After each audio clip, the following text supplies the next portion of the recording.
মাই dear students, welcome back. আশা করছি তোমরা সবাই ভালো আছো, সুস্থ আছো। তোমাদেরকে রিসেন্টলি যে ভিডিওগুলো আপলোড করেছি সেখানে একটা কথা আমি বারবার করে বলে আসছি যে তোমরা যদি কোনো একটা বিষয়ে একসাথে খুব ভালো করে একেবারে শিখে ফেলতে চাও, তাহলে যখন যে ভিডিও দেখছো তখন সে ভিডিও ডেসক্রিপশন বক্সে গিয়ে দেখবে অনেকগুলো ভিডিওর প্লেলিস্ট আছে। সেখান থেকে তুমি পছন্দ করে শেষের দিক থেকে, অথবা যদি নাম দেয়া থাকে রুলস অথবা এক্সারসাইজ, এই ধরনের নাম দেয়া থাকে, তুমি যেটা ভালো মনে করো সেটা শেষের দিক থেকে হোক, প্রথম দিক থেকে হোক, কয়েকটা ভিডিও একসাথে দেখে নিতে পারো। এতে করে হবে কি, তোমার রুলস এবং এক্সারসাইজ করার যে নিয়ম সেগুলো তোমার একসাথে শেখা। আজ তোমাদের জন্য যেটা রয়েছে নিশ্চয় বুঝতে পারছো, রাইট ফর্মস অফ ভার্বস। এই রাইট ফর্মস অফ ভার্বস আমি ইতোমধ্যে অনেক রকম নিয়ম কানুন শিখিয়েছি, যদিও সব ক্ষেত্রে রুলস প্রাধান্য পেয়েছে। তারপরও আমি বিভিন্ন ধরনের টেকনিক অ্যাপ্লাই করেছি এবং সহজ কিছু নিয়ম অথবা সঠিক কিছু নিয়ম অ্যাপ্লাই করেছি, যেগুলো তুমি যদি রপ্ত করতে পারো বা ফলো করতে পারো, আমার মনে হয় কি তুমি রাইট ফর্ম অফ ভার্বের মধ্যে কখনো আর ভুল করবে না। তাহলে আর কোনো কথা বলছি না, চলে যাচ্ছি আসল ভিডিওতে। তবে কথা হচ্ছে, এই ধরনের ভিডিওগুলো যদি তোমাকে দেখতে হয় তাহলে কোনো রকম স্কিপিং করা ছাড়া পুরো ভিডিও মনোযোগ দিয়ে দেখতে হবে।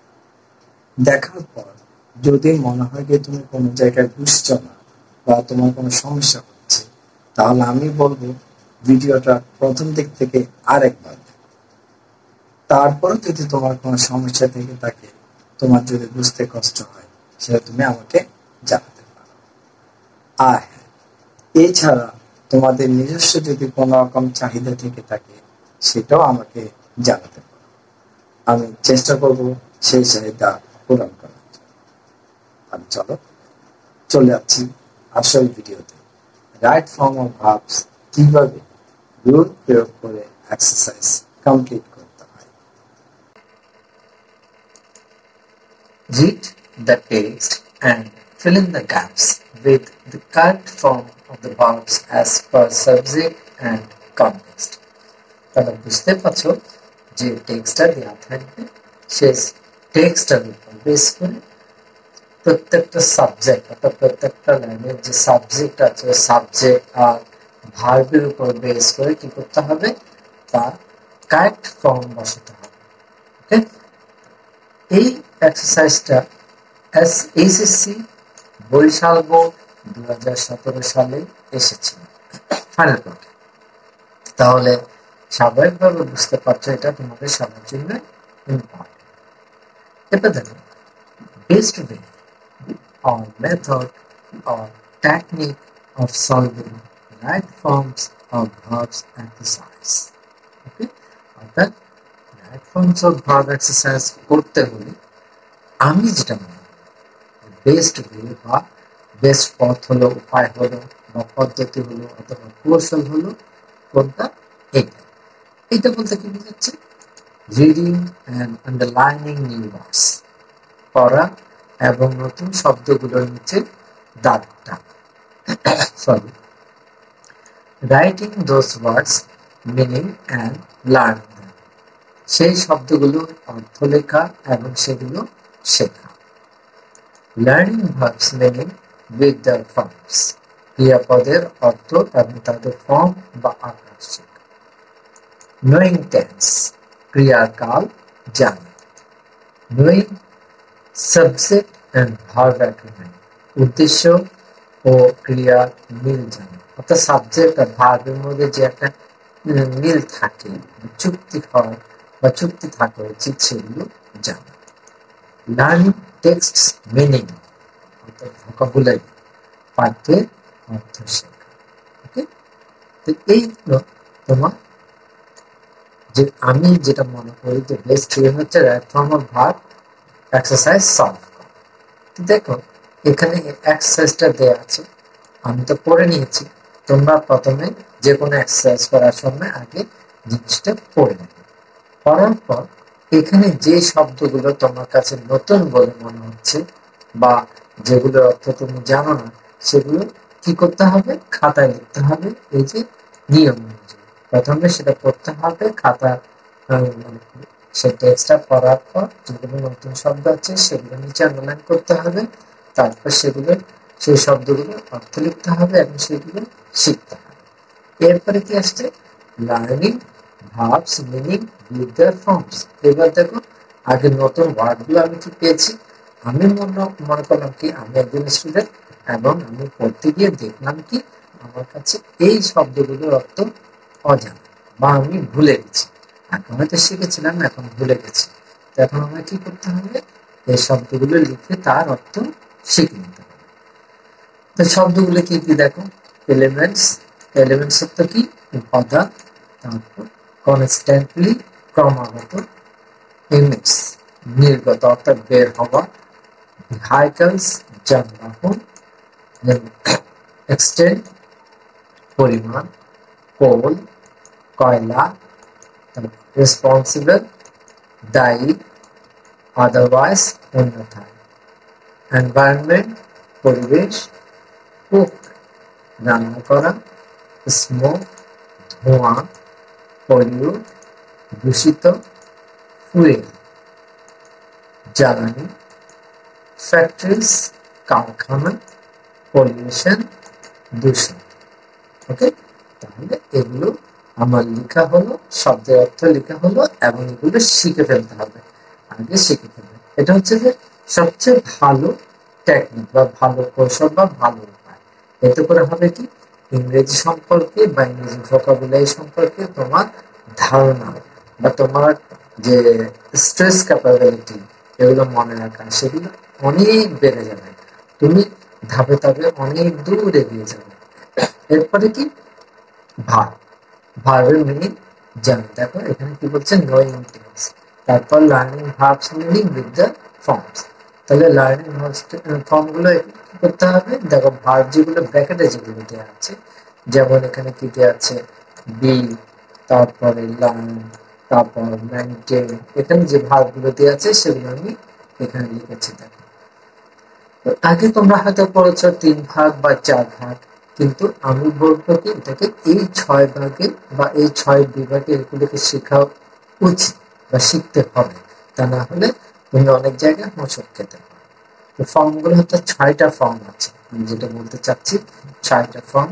একটা হচ্ছে যে ভার্বের বেস ফর্ম বলা হয় এটাকে, যদিও অনেকে এটাকে প্রেজেন্ট ফর্ম বলে, কিন্তু আমি সেটাকে বলবো বেস ফর্ম অর্থাৎ মূল ফর্ম। তারপরে এই জায়গায় থাকবে তার মিনিং। মিনিং না শিখলে পরে তুমি ওই ভার্বের অর্থ জানবে না, সেটাকে সঠিকভাবে ব্যবহারও করতে পারবে না। তারপর হচ্ছে অ্যাজ বা ইএস ফর্ম। এই ফর্মটা বিশেষ করে সাবজেক্ট যখন থার্ড পারসন সিঙ্গুলার নাম্বার হয়, প্রেজেন্ট ইনডেফিনিট টেন্সে, তখনই ব্যবহার হয়। আর এটা হচ্ছে পাস্ট ফর্ম, অতীতকালে সাধারণত ব্যবহার। এটা হচ্ছে ফার্স্ট পার্টিসিপল ফর্ম। তারপর এটা প্রেজেন্ট পার্টিসিপল ফর্ম। সাধারণত এটা ভার্বের সাথে আইএনজি যোগ করে ফর্মটা গঠিত হয়। তারপর হচ্ছে ইনফিনিটিভ ফর্ম। ইনফিনিটিভ ফর্ম হচ্ছে যে প্রিপারেশন টু এর পরে ভার্বের বেস ফর্ম হয়। ভার্ব বলতে বেস ফর্মটা বোঝানো হচ্ছে। তো এখানে একটা জিনিস তোমাকে খেয়াল রাখতে হবে যে টু এর পরে ভার্বের বেস ফর্ম হয়, সেটা ঠিক আছে, কিন্তু কিছু কিছু ক্ষেত্রে টু এর পরে ভার্বের সাথে আইএনজি যোগ করতে হয়। সেগুলো কিছু প্রিপারেশনের ফ্রেজ আছে স্পেশালি, তো সেগুলো আমার মনে হয় তেমন বেশি না, কয়েকটা শিখে নিলে তোমার হয়ে যাবে এবং সেগুলো মনে রাখতে পারবে। এবার দেখো বাংলা অর্থসারগুলো কিরকম হচ্ছে। বি দিয়ে কি বোঝাচ্ছে? যে এম ইজ আ। সাধারণত বি বলতে এগুলোকে বোঝানো, যার অর্থ হচ্ছে হওয়া। তারপর এটা এস বাই এস ফর্ম হয়, ইজ অর্থাৎ থার্ড পারসন সিঙ্গুলার নাম্বারের সাথে ইজ বসে, আর পাস্ট ফর্মে থার্ড পারসন সিঙ্গুলার নাম্বারের সাথে ওয়াজ এবং ফার্স্ট পারসন সিঙ্গুলার নাম্বারের সাথে ওয়াজ, বাকি সব ক্ষেত্রে ওয়্যার বসে। পাস্ট পার্টিসিপল ফর্ম হচ্ছে বি, তারপরে আইএনজি ফর্ম হচ্ছে বিং, আর এখানে টু বি। তারপর এটি কি হচ্ছে? লার্ন। লার্ন তো শেখা, লার্নস, তারপর learn. learn, learner, to learn. Okay? এবার maintain, maintain তো বজায় রাখা, maintain, maintains, maintained, maintain, maintaining, to maintain. Sorry, require, require তো প্রয়োজন হওয়া, requires, requires, required, required, requiring, to require. Wish, ইচ্ছা প্রকাশ করা, wishes, wished, wished, wishing, to wish. Write, write অর্থ লেখা, writes, written. সরি, এখানে wrote হবে, write, wrote, W-R-O-T, R-O-T, wrote, write, wrote, written. তারপর writing, to write. এখানে এই জিনিসটি একটু খেয়াল করো, এই যে রাইট, রোড, রিটেন, এরকম বেশ কিছু ভাগ আছে যেগুলো যে present indefinite subject third person singular number হলে অ্যাজ বা এস ফর্মের মধ্যে কিরকম বানান পরিবর্তন হয়, পাস্ট ফর্মে কিরকম পরিবর্তন হয়, আবার ফার্স্ট পার্টিসিপল ফর্মে গিয়ে দেখা যাচ্ছে কি ডাবল টি আছে, তারপরে ইএন যোগ হচ্ছে, অনেক ক্ষেত্রে ইডি যোগ হয়, আবার অনেক ক্ষেত্রে টি যোগ হয়, অনেক ক্ষেত্রে শুধু ডি যোগ হয়। এগুলো তোমাকে শিখে ফেলতে হবে, একদম ভালো করে মুখস্থ করতে হবে, কেননা এগুলো যদি ভুল হয়ে যায়, ভার্বের বানানটা যদি ভুল হয়ে যায় তাহলে এটা কোনো অর্থ দেখায় না বা এটা অর্থের বিপুল পরিবর্তন হয়ে যায়। সুতরাং এক্ষেত্রে তোমাকে সতর্ক থাকতে হবে। রাইটিং, এখানে দেখো এখানে ডাবল টি আছে কিন্তু এখানে কি একটা টি হয়ে গেছে, রাইটিং, টু রাইট। ইগনোর, উপেক্ষা করা, ignores, ignored, ignored, ignoring, to ignore. Put, রাখা, puts, put, putting, to put. এবার এখানে দেখো এই যে পুট ভার্বটা, এটা প্রেজেন্ট ফর্মে যা আছে, পাস্ট ফর্মে তা, পাস্ট পার্টিসিপল ফর্মে তা, এরকম কয়েকটা ভার্ব আছে যেগুলো কোনো পরিবর্তন হয় না, অর্থাৎ প্রত্যেকটা form, present form, past form, past participle form, একই বানান থাকে বা একই স্পেলিং থাকে। তো এগুলো প্র্যাকটিস শিখে নিলে আমার মনে হয় কি আর তোমাদের ভুল হবে না। ওকে, এবার তাহলে কি হচ্ছে, এইবার আসছি আসল ব্যাপারে, ভার্বের ফর্মটা বসাতে হবে। ঠিক আছে, তো এখানে কি বলা হয়েছে যে কথায় বাংলাটা তুমি পড়বে, বাংলাটা পড়ার পর কি করতে হবে সেটা তোমাদের শিখিয়ে দিয়েছি যে কিভাবে কি করবে, তারপরে ভার্বের ফর্ম কোথায় কিভাবে বসবে সেটাও তোমাকে একটু ভালো করে জানতে হবে। ওকে, তাহলে এখন তোমার কি করতে হবে, এবং জিনিসটা ভালো করে পড়তে হবে, পড়ার পরে সাবজেক্ট ভার্ব অ্যাগ্রিমেন্ট বা টেন্সের ফর্ম গুলো মনে করতে হবে। আমি এখানে বুঝিয়ে দিচ্ছি, একটু মনোযোগ দিয়ে বোঝার চেষ্টা করো, পুরো ভিডিওটা মনোযোগ দিয়ে দেখো, তাহলে আমার মনে হয় কি একবারে তোমার বোঝা হয়ে যাবে, দ্বিতীয়বার সেটা দেখতে হবে না। দেখো, আর যে বললাম বাংলা মিনিং জানলে এটা তোমার জন্য আরো সহজ হয়ে যাবে। দেখো, English B the most widely used international language, ইংরেজি সর্বাধিক ব্যবহৃত আন্তর্জাতিক ভাষা। তাহলে এখানে দেখো English subject, third person singular number, সুতরাং ইংলিশ এখনো আছে, আগেও ছিল, হয়তো ভবিষ্যতেও থাকবে। সুতরাং বর্তমানে যে কথাটা বলা হচ্ছে সেটা হচ্ছে যে প্রেজেন্ট ইনডেফিনিট টেন্স। আর এখানে লাইনটা পড়ার মাঝে মাঝে খেয়াল রাখবে যে কোথাও কোনো প্রেজেন্ট ইনডেফিনিট টেন্স বা পাস্ট টেন্সের ব্যবহার আছে কিনা।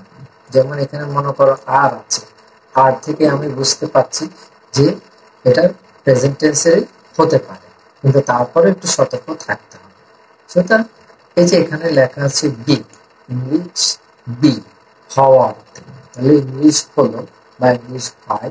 এখানে বি যখন হচ্ছে, বি অর্থে আমরা কি পড়েছিলাম, এম, ইজ, আর। যেহেতু এটা third person singular number, present indefinite tense, সুতরাং এখানে এই অ্যান্সারটা আমি এই জায়গায় বসিয়ে দিচ্ছি। এখানে কি হবে, is, third person singular number হলে এটা কি হবে, ইজ।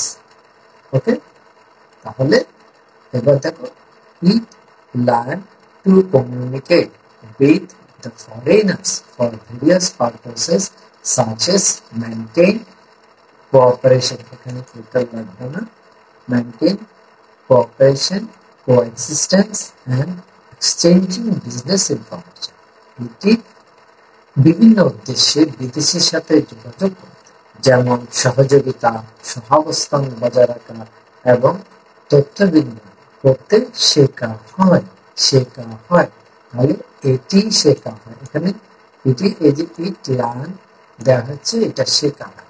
তাহলে এখানে কে শিখছে বা কে শেখাচ্ছে, মূল সাবজেক্ট এখানে অনুপস্থিত, অর্থাৎ এটা প্যাসিভ ফর্ম, প্যাসিভ ভয়েসে করতে হবে।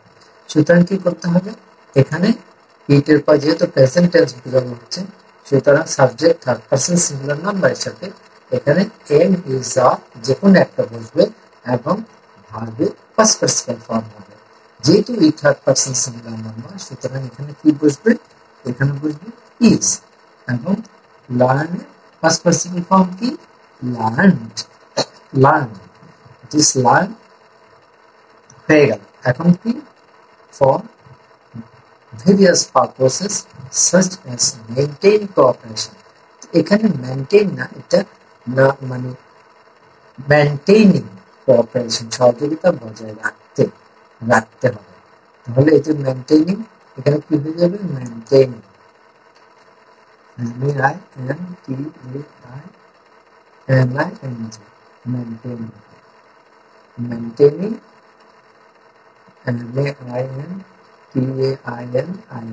maintaining cooperation, coexistence, and exchanging business information. এটি বিভিন্ন উদ্দেশ্যে বিদেশের সাথে যোগাযোগ করতে, যেমন সহযোগিতা, সহাবস্থান বজায় রাখা এবং তথ্য বিনিময় করতে শেখা হয়। ওকে, এরপরে কি, there are also certain jobs, কিছু চাকরি আছে, নির্দিষ্ট কিছু চাকরি আছে, which যেগুলো দরকার হয়, require a good functional knowledge of English। তাহলে এখানে তারপর require আছে, তুমি এখানে চিন্তা করো, there are also certain jobs, এখানে সাবজেক্ট হচ্ছে certain jobs, third person plural number, present indefinite, সুতরাং এখানে require এর আর কোনো পরিবর্তন হবে না, সেটা এখানে বসে যাবে। require, এটা বসে যাবে, এটা কোনো পরিবর্তন হবে না। The jobs of a pilot, a postman, a telephone operator, a tour guide, a mechanic, a receptionist of an international hotel, an executive of a multinational firm, etc. Be few of them. অর্থাৎ কি বলছে, একজন বৈমানিক, একজন doctor, একজন telephone operator, একজন tour guide বলতে যারা ভ্রমণের মধ্যে সহযোগিতা করে, পথ দেখা বা জিনিসগুলো দেখিয়ে দেয়, অভিভাবকত্ব করে যারা, সেটাই হচ্ছে ট্যুর গাইড। একজন মেকানিক, একজন আন্তর্জাতিক হোটেলের রিসেপশনিস্ট, একটি বহুজাতিক ফার্মের একজন নির্বাহী কর্মকর্তা ইত্যাদি। তাদের মধ্যে অন্যতম, তাহলে এখানে অনেকগুলো জিনিস আছে, সুতরাং অনেকগুলো পদবি আছে, সুতরাং এখানে বি এর ক্ষেত্রে কি হবে, এখানে তখন প্লুরাল নাম্বার হয়ে যাবে, এখানে হবে আর, প্রেজেন্ট ইনডেফিনিট টেন্স। ওকে, বিসাইডস, পাশাপাশি a student that wish to go for higher studies must learn English because the books on advanced education are mostly written in English. এছাড়াও একজন শিক্ষার্থী উচ্চশিক্ষার জন্য যেতে ইচ্ছুক, অর্থাৎ বিদেশে যেতে ইচ্ছুক, তাকে অবশ্যই ইংরেজি শিখতে হবে। অর্থাৎ যাতে যে কোনো, এখানে যেহেতু একজনের কথা বলা হয়েছে, তার শিক্ষার কথা বলা হচ্ছে, এই স্টুডেন্ট কিভাবে উইশিং, এটা হচ্ছে যে সাবজেক্ট ভার্ব কমপ্লিমেন্ট বলা হয় এখানে, স্টুডেন্ট উইশিং। তাহলে এই জায়গায় কি হয়ে যাবে, এই জায়গায় হয়ে যাবে উইশিং, শিক্ষার্থী উচ্চশিক্ষার জন্য যেতে